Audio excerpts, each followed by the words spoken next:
نحمده ونصلي ونسلم على رسوله الكريم أما بعد فأعوذ بالله من الشيطان الرجيم بسم الله الرحمن الرحيم إنما يخشى الله من عباده العلماء صدق الله العظيم إن الله وملائكته يصلون على النبي يا أيها الذين آمنوا صلوا عليه وسلموا تسليما اللهم صل على سيدنا ومولانا محمد وعلى آل سيدنا ومولانا محمد وبارك وسلم الله رب محمد صلى عليه وسلم نحن عباد محمد صلى عليه وسلم صلاة وسلاما عليك يا رسول الله. معزز و محترم مشائخ و علماء اسلام و معزز و محترم حاضرین و سامعین، آج کی یہ پروقار تقریب جو اہل سنت کے نامور عالم دین، خطیب، ادیب، نقاد، مبلغ اور علماء کے سر کے تاج علامہ مولانا ممتاز احمد صاحب مصباحی اشرف القادری رحمۃ اللہ تعالی علیہ کے پہلے سالانہ عرس مبارک کی پروقار تقریب ہے. اس میں جس طرح کے احساسات و جذبات کے ساتھ آپ تشریف فرما ہیں، بالکل اسی طرح کے احساسات، جذبات اور نظریات کے ساتھ مجھے بھی حاضری کا شرف و اعزاز حاصل ہو رہا ہے.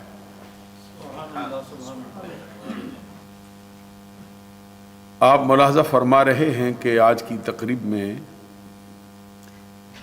اہل سنت کے نامور علماء، محققین، اساتذہ، شیوخ، حفاظ، قراء، زعماء بڑی دلجمی سے صاحب عرس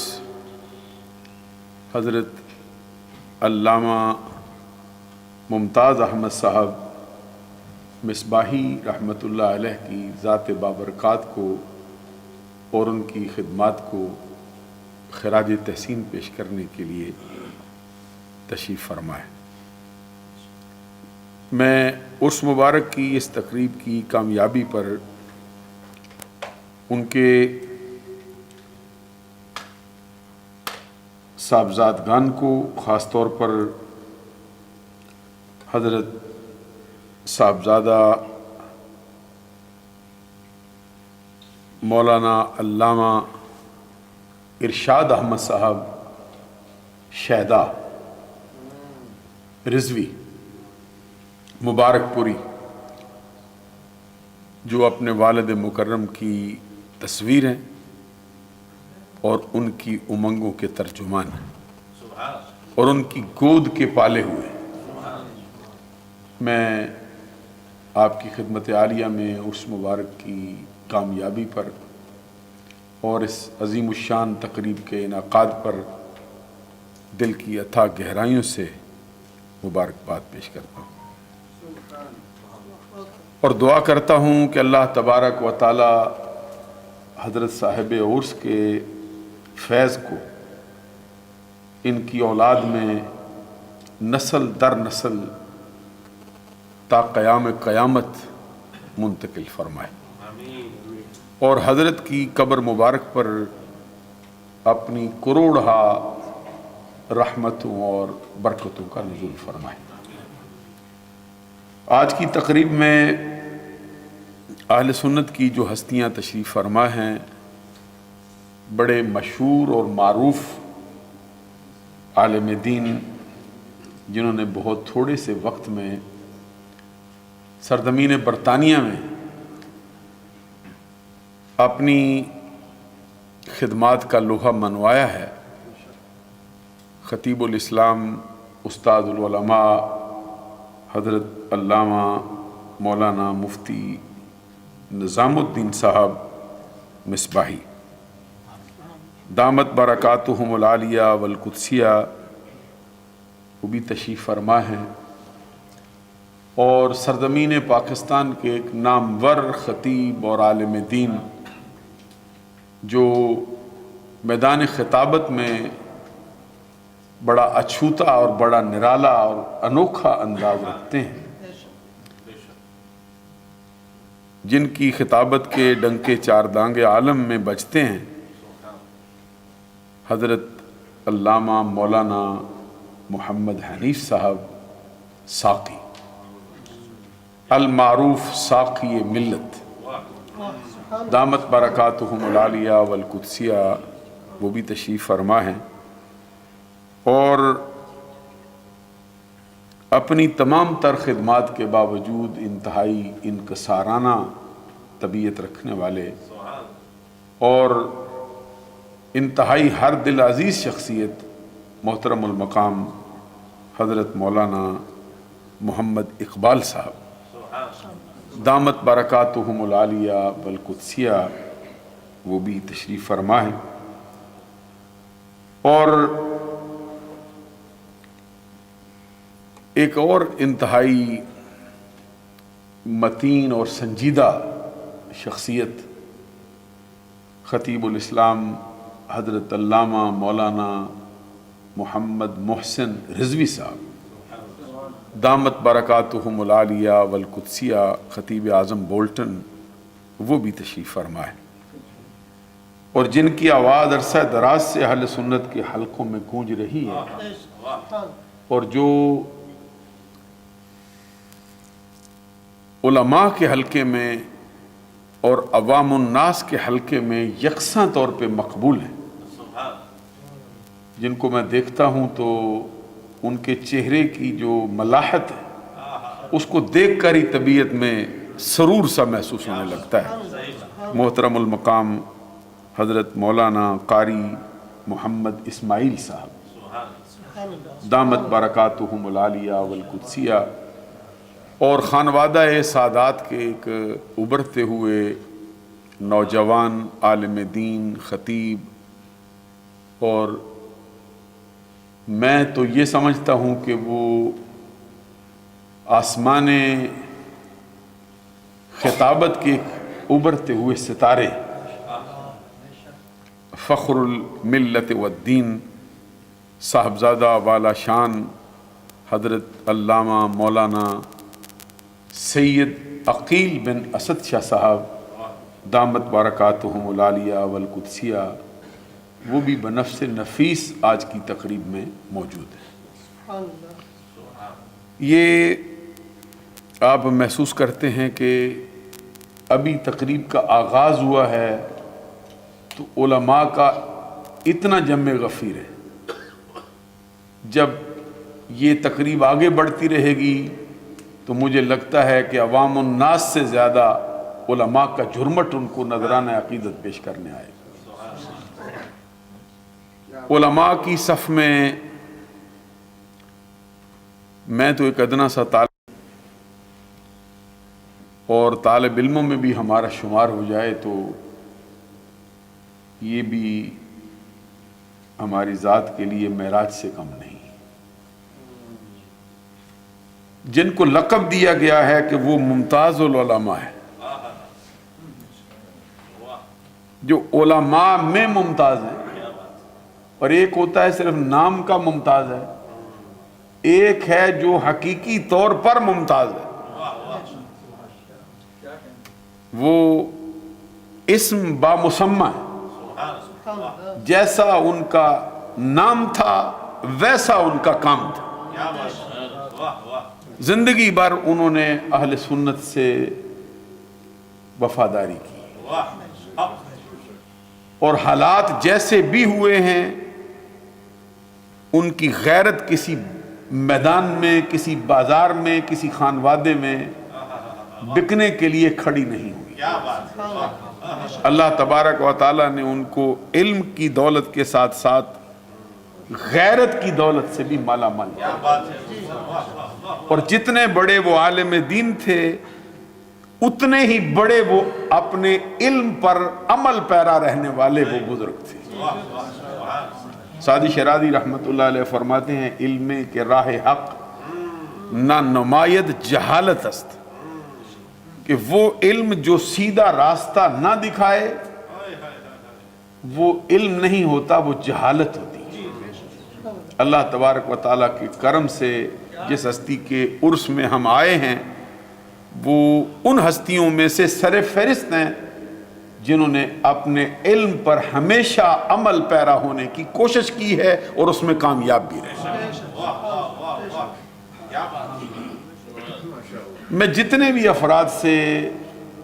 عوام الناس کے افراد ہوں یا علماء کے حلقے کے افراد ہوں، جن سے بھی میں ملا ہوں، حضرت کے حوالے سے گفتگو ہوئی ہے، جیسے ہی حضرت کا نام آیا ہے میں نے محسوس کیا ہے کہ سننے والے کی نگاہیں ان کے ادب میں چک گئی۔ کوئی ایک بندہ بھی مجھے ایسا نہیں ملا کہ جس نے ان کا نام سن کر ناک منہ چڑھایا ہو، بلکہ جیسے ہی ان کا نام آیا ہے جتنے افراد نے سنا ہے، چاہے وہ سید ہوں، چاہے وہ غیر سید ہوں، چاہے وہ بزرگ ہوں، ان کے شاگرد ہوں، ان کے ساتھی ہوں، عالم ہوں، فاضل ہوں، مفتی ہوں، سب کو میں نے دیکھا ہے ان کا نام آتے ہی ان کے دل میں ایک احترام کا جذبہ پیدا ہوا، اور سب نے کہا کہ وہ ایک الگ شے تھے۔ تو اس دور کے اندر ایسا عالم ربانی مل جانا جو بیک وقت تمام خوبیوں کا مالک، ایک تو ہے کہ صرف تصنیف کرتے ہیں، ایک ہیں جو صرف خطابت کرتے ہیں، ایک ہیں جو صرف امامت کرتے ہیں، ایک ہیں جو صرف درس و تدریس کرتے ہیں۔ تو وہ بندہ جو بیک وقت خطابت کا بھی شاہ سوار ہو، میدان قلم کا بھی وہ شاہ سوار ہو، وہ ادیب بھی اونچے درجے کا ہو، نقاد بھی اونچے درجے کا ہو، درس و تدریس میں بھی شاہ سوار ہو، تو ایسی خوبیاں بہت تھوڑے بندوں میں جمع ہوتی ہیں۔ یہ اردو زبان میں ایک شعر ہے جو میں حضرت کے لیے ضرور پیش کرنا چاہوں گا، جیسے کہتے ہیں کہ خدا سے اس کا اچنبا نہ جان کہ جمع ہوں ایک شخص میں سب جہان۔ خدا سے اس کا اچنبا نہ جان کہ جمع ہوں ایک شخص میں سب جہان۔ یہ عربی زبان کا ایک شعر ہے، مجھے لگتا ہے اسی سے اردو والوں نے اٹھایا ہے کہ لیس علی اللہ بمستنکر ان یجمع العالم فی واحدی۔ اللہ تبارک و تعالیٰ سے اس بات کا انکار نہیں کیا جا سکتا کہ وہ اگر چاہے تو ایک بندے میں سارا جہان جمع فرما۔ نعرہ تکبیر، نعرہ رسالت، اور ممتاز العلماء ایسے تھے جس کے اندر رب ذوالجلال نے بہت سی خوبیاں جمع کی تھیں، بلکہ یوں کہنا چاہیے کہ رب نے ان کو خوبیوں کا مرقع کیا۔ یہ تو نہیں ہم کہتے ہیں کہ انسان ہو پھر کسی مقام پر اس سے بھول چوک نہ ہوتی ہو، یہ ہمارا دعویٰ نہیں ہے، کیونکہ انسان کی تعریف ہے الانسان مرکب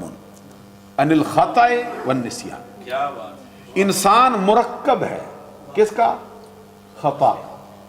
کس کا؟ نسیان کا، بھول جانے کا، آگا پیچھے ہو جانے کا۔ اور ہمیں جو ہمارے مدارس میں جو سب سے پہلا رسالہ چھوٹا سا پڑھاتے ہیں، چھوٹے سے مراد میری یہ جو ضخامت کے اعتبار سے اتنا ضخیم نہیں، وگرنہ اس کا تو ایک ایک مصرع میں سمجھتا ہوں کہ ہر جگہ پہ باری ہے، وہ اس کا پہلا ہی شعر ہے، پہلا ہی اس کا مصرع ہے، شعر تو نہیں۔ اس میں لکھا ہے کہ اول الناس، اول الناس، تمام انسانوں میں سب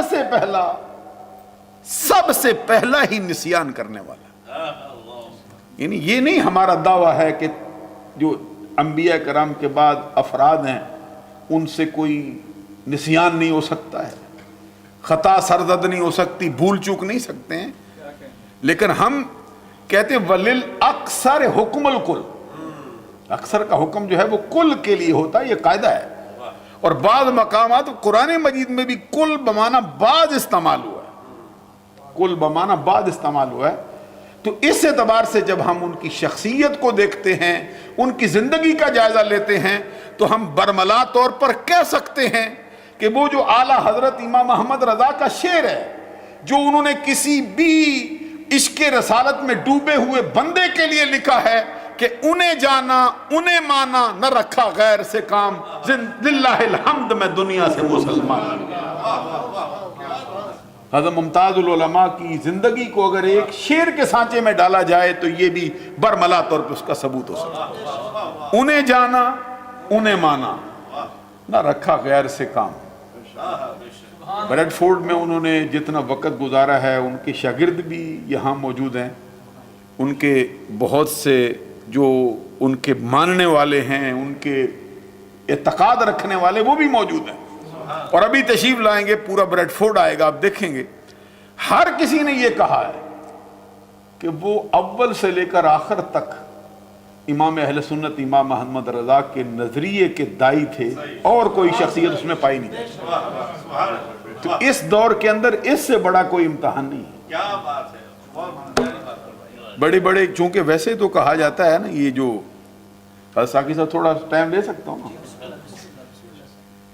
یہ علامہ اقبال رحمۃ اللہ علیہ کا ایک شعر ہے جس میں وہ کہتے ہیں چوں میں گویم مسلمانم بلرزم، کہ دانم مشکلات لا الارا، جب میں کہتا ہوں کہ میں مسلمان ہوں تو سر سے لے کر پاؤں تک لرز جاتا ہوں۔ کیوں؟ کہ مجھے معلوم ہے کہ لا الہ الا اللہ کہنے کی مشکلات کیا ہیں۔ تو کسی اور کا بھی بڑا مشہور شعر ہے، کہتے ہیں یہ شہادت گہے الفت میں قدم رکھنا ہے، لوگ آسان سمجھتے ہیں مسلمان ہونا۔ اچھا، آسان سمجھتے ہیں مسلمان ہونا، اس کے بعد میں تھوڑا سا اضافہ کرنا چاہوں گا کہ اس دور کے اندر رضوی ہونا بھی بہت بڑا چیلنج کا مسئلہ ہے اور بہت بڑی امتحان کا ہے، کہ بہت سے مقامات ایسے آتے ہیں کہ بندے کے پاؤں باوجود طاقت کے اس کے اندر چاہے بھی کہ میرے پائے اس بات میں لغزش نہ ہو، پھر بھی اس کو ہلانے کی کوشش کی جاتی ہے۔ رضوی ہونا اس دور کی بہت بڑی کامیابی ہے، اور اس میں حضرت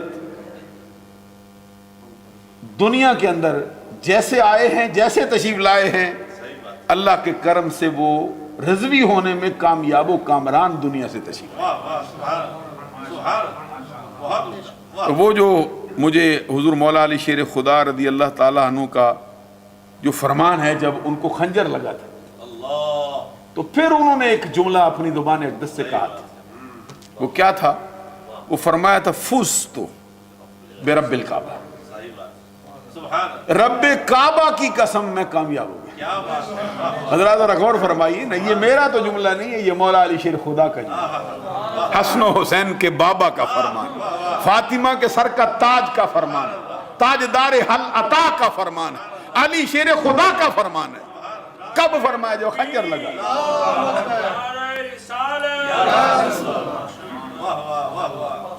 خنجر لگے تو بندہ کامیاب ہوتا ہے۔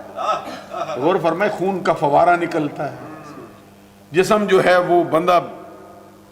وہ اس کی شخصیت کیسی ہوتی ہے، اس وقت حال کیا ہوتا ہے۔ لیکن مولا علی شیر خدا فرماتے فزت برب الکعبہ، رب کعبہ کی قسم میں کامیاب۔ تو کیسے کامیاب ہوئے ہیں؟ حضور مولا علی شیر خدا رضی اللہ تعالیٰ نے اس راز سے پردہ تو اٹھاؤ، کیسے کامیاب ہوئے؟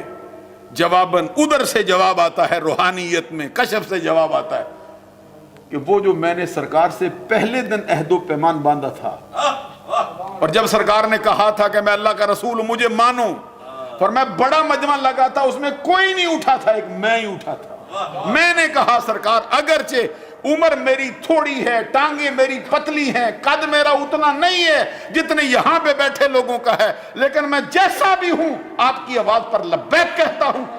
غم ہوا یا خوشی ہوئی ہر حال میں آپ ہی کے ساتھ رہا۔ کہتے وہ جو عہد و پیمان باندھا تھا زندگی میں پہلے دن ان سے، اسی پر زندہ رہا ہوں، اسی پر چل بسا ہوں۔ تو یہ میری کامیابی ہے۔ تو میں اس موقع پر یہ کہنا چاہوں گا کہ حضرت ممتاز العلماء بھی جو عہد و پیمان اپنے رب سے باندھ آئے تھے رضوی ہونے کا، اسی پر قائم رہے، زندگی پر اس کا پہرا دیا اور اسی پر چل گئے۔ اور میں یہ کہوں گا کہ جس قافلے کے عشق و محبت کے، جس قافلے کے سپاہ سالار حضور مولا علی شیر خدا ہے، اسی قافلے کے ایک سپاہی حضرت ممتاز العلماء۔ تو پھر اس کے بعد میں یہ بات بھی کہنا چاہوں گا کہ دائیں ہاتھ استعمال کریں، یہ بات میں بھی عرض کرنا چاہوں گا آپ سے۔ یہ مجھے ایک بات یاد آ گئی، یہ ضروری ہوتا ہے، یہ مولانا ممتاز بھی ایسا ہی کرتے ہیں، یہ انہی کا فیض ہے۔ سبحان اللہ، سبحان اللہ، سبحان اللہ۔ یہ امر بالمعروف نہی عن المنکر، یہ کوئی حرام وغیرہ کا فعل نہیں ہے، لیکن آپ کو معلوم ہے کہ جتنا کوئی قریب ہوتا جاتا نا، اتنے اس کے معاملات بھی بڑھتے جاتے ہیں۔ میں یہ ان کے بارے میں گمان کرتا ہوں، اور آپ کو معلوم ہے کہ حکم ہے ظن المومنین خیر، ایمان والوں کے لیے ہمیشہ اچھا گمان ہونا چاہیے۔ یہ اس پر بہت سے، اس کے گرد ہی بہت سی عمارت گھومتی رہتی، ایمان والوں پر برا گمان کرنے کی اجازت نہیں۔ میں یہ گمان رکھتا ہوں کہ انہوں نے دائی اجل کو لبیک کہا ہے، لیکن آج بھی وہ اسی طرح زندہ ہے، آج بھی وہ اسی طرح زندہ ہے، اور وہ زندہ رہیں گے۔ وہ جو کہا نا سعدی شیرازی رحمت اللہ علیہ نے کہ دولت جاوید یافت ہر کے نیکو نام زیست، کز آکبش ذکر خیر زندہ کند نام را، وصف ترا کند ور نہ کنند اہل فضل، حاجت مشاطہ نیست روئے دل آرام را۔ سعدی شیرازی رحمت اللہ علیہ کا فرمان، وہ فرماتے ہیں وہ شخص جس نے زندگی نیک نامی سے بسر کی ہے، وہ مرا نہیں، وہ ہمیشہ کی زندگی پا گیا، ہمیشہ کی زندگی پا گیا، موت نے اس کو مارا نہیں۔ کہتے کیسے ممکن ہے کہ ان کے انتقال کے بعد، ان کے وصال کے بعد ان کا ذکر خیر ان کے نام کو زندہ نہ رکھے۔ پھر کہتے ہیں وصف ترا کند ور نہ کنند اہل فضل، اگر بزرگ لوگ تیرا ذکر، تیرے اوصاف کا ذکر، تیری اچھی باتوں کا ذکر کریں یا نہ کریں، رب نے تجھے اس کا محتاج ہی نہیں رکھا، کیونکہ حاجت مشاطہ نیست روئے دل آرام را، خوبصورت چہرے والے کو بناؤ سنگار کرنے کی ضرورت نہیں، جس کا چہرہ ہی اللہ نے خوبصورت رکھا ہو اس کو کنگھی کرنے کی کیا حاجت ہے۔ میں کہتا ہوں حضرت ممتاز العلماء بھی انہی میں سے ہیں، کوئی ذکر کرے نہ کرے رب ذوالجلال نے ان کو پہلے ہی مرتبہ دے رکھا۔ اور یہ جو حدیث میں فرمایا گیا کہ اذا مات المؤمن یخلی سربہ یسرہ حیث شاء، جب بندہ مومن انتقال کرتا ہے تو مرتا نہیں، اس کی راہیں کھول دی جاتی ہیں، زمین و آسمان کی ساری وسعت اس کے سامنے رکھی جاتی ہے، حکم دیتے ہیں جہاں تیرا دل چاہے جا۔ اور یہ کسی صحابی کا، غالباً حضرت عبداللہ بن عمر رضی اللہ تعالیٰ عنہ کا فرمان ہے، کہتے ہیں ان النفوس القدسیہ اذا تجردت عن العلائق البدنیہ اتصلت بالملأ الاعلی وترى وتسمع الكل كالمشاہد، پاکیزہ جانیں جب اپنے بدنوں سے جدا ہوتی تو جدا ہوتے ہی وہ مالا اعلیٰ سے ملا دی جاتی ہیں، اور ان کا تعلق ان کے بدن کے ساتھ ایسے ہوتا ہے کہ جیسے زندگی میں دیکھا کرتی تھی، سنا کرتی تھی، ایسے ہی بعد از وصال بھی دیکھتی ہیں، سنتی رہتی۔ اللہ تبارک و تعالیٰ نے بعد از وصال بھی ان کو اس طرح کی زندگی ہے۔ حدیث میں سرکار کا فرمان ہے کہ الموت جسر یوصل الحبیب الی الحبیب، موت ایک پل ہے جس کا کام مارنا نہیں ہے۔ ہم تو سمجھتے ہیں مارتی ہے، سرکار فرماتے ہیں موت مارتی نہیں، سرکار کیا کرتی ہے؟ فرمایا پل بن جاتی ہے۔ پل کیا کرتا ہے؟ ادھر والے یار کو ادھر والے یار سے ملانے کے کام آیا کرتا ہے۔ اور پھر عالم ہو، باعمل ہو۔ بعض ائمہ کا فرمان ہے، وہ ائمہ نہیں کہ جیسے ہمارے ائمہ مساجد ہیں جن کو لوگوں نے امام مانا ہے، مجتہد مطلق ہیں، ان کا فرمان ہے، وہ فرماتے ہیں عالم ہو، باعمل ہو، پھر اگر ولی نہیں زمانے میں پھر ولایت ہے ہی نہیں۔ عالم ہو، باعمل ہو، ولی نہ ہو، فرمایا پھر ولایت دنیا میں پائی ہی نہیں جاتی۔ تو ان کے فرمان کے پیش نظر ہمیں یہ کہنے میں باک نہیں ہونا چاہیے کہ وہ اللہ کے برگزیدہ دوستوں میں سے ایک دوست۔ اور حدیث میں فرمایا، دو حدیثیں پڑھ کے بات ختم کرتا ہوں۔ سرکار کا فرمان ہے من جاءہ الموت وہو یطلب العلم لیحیی بہ الاسلام بینہ وبین النبیین درجۃ واحدۃ فی الجنہ، جس شخص کو اس حال میں موت آئی ہو کہ وہ علم دین کی طلب میں لگا ہو، عالم نہ ہو، طالب علم ہو، پڑھنے ہی نکلا ہو، ایک دو نا جیسے حضرت ہیں جن کا وصال پر ملال، جن کا عرس ہوا ہے، یا ہستیاں بڑی بڑی بیٹھی ہیں، ان کا تو اللہ نے مرتبہ ہی اونچا کر دیا ہے۔ فرماتے ہیں ایک امام محمد کا غالباً یا کسی اور امام کا بعد از وصال یہ مسئلہ کتابوں میں لکھا ہے کہ وہ کسی اپنے خادم کو خواب میں ملے، اس نے پوچھا حضور ما فعل اللہ بک یا امام، امام کیا اللہ نے سلوک کی؟ کہتے بخشا گیا ہو۔ کہتے کس طرح بخشے گئے ہو، ذرا راز بھی کھولو نا۔ فرمایا جب مجھے حساب و کتاب کے مقام پہ کھڑا کیا میں ڈرتا تھا، تو رب ذوالجلال نے فرمایا ڈرتا کیوں ہے؟ میں نے تجھے علم اس لیے تو نہیں دیا تھا کہ تجھے عذاب دوں گا، علم دیا ہی اس لیے تھا کہ تجھے اپنی رحمت کے محل میں کھڑا کرنا۔ علم کا مل جانا ہی رب ذوالجلال کے فضل کی علامت ہے۔ یہ فرمایا جس شخص کو اس حال میں موت آئی ہو کہ وہ علم کی طلب میں لگا ہو، ایسا علم جس سے اسلام کی اشاعت ہو سکے، فرمایا گیا بینہ وبین النبیین درجۃ واحدۃ فی الجنہ، بعد از وصال قیامت میں جنت میں اس کا مرتبہ کتنا اونچا ہوگا؟ فرمایا اس کے درجے میں اور نبیوں کے درجے کے درمیان صرف ایک ہی درجے کا فرق ہوگا۔ ہمیں امید ہے اللہ تبارک و تعالی سچے علماء کو یہ مرتبہ ضرور عطا فرمائے گا۔ دوران گفتگو میں چاہتا تھا کچھ اور بھی عرض کروں، لیکن وقت بھی مجھ سے تھوڑا زیادہ لگ گیا ہے، نماز بھی بالکل قریب آ گئی ہے۔ دوران گفتگو مجھ فقیر سے جو چھوٹی بڑی غلطی سرزد ہوئی ہو، نظریہ اہل سنت کے خلاف کوئی بات زبان سے نکلی ہو، اس کے لیے آپ سے اللہ سے معافی کا طلبگار ہوں۔ وآخر دعوانا الحمدللہ رب العالمین۔